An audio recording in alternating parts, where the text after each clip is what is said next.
Почитувани, Златко Марин и СДС ги рекетираат фирмите низ државата и зимаат илјадници евра од стопанствениците со ветување дека ќе бидат поштедени од контролите на државните инспекторати.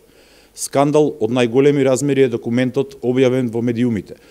Подпишан лично од Златко Марин, а адресиран до ООО на СДСМ во аеродром во кој се наведени голем број на фирми кои биле изрекетирани од Марин, принудени да дадат илјадници евра за кампањата на СДСМ и Марин. Дополнително скандалозен е фактот што за рекетирањето на фирмите, како што се наведува во документот, било запознаено целото партиско раководство на СДС. Тоа значи дека Зоран Заев е целосно свесен за рекетот кој го врши Марин низ аеродром и го одобрува истото.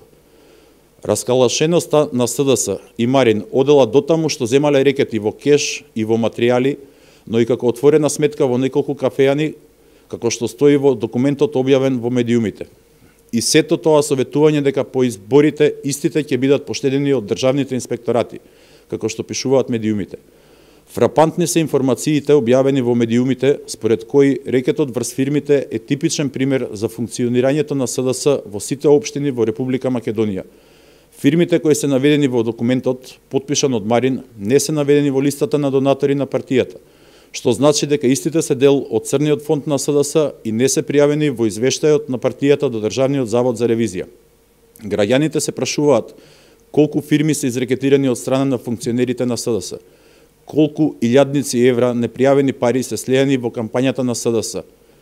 Граѓаните и фирмите се под притисок на раскалашената власт на СДС. На граѓаните и на фирмите им е преку глава да бидат заложници на рекетирање и обврската да плаќаат во црните фондови на партијата. Граѓаните ќе му стават крај на раскалашноста на СДС на престојните локални избори на 15 октомври. Ви благодарам на вниманието.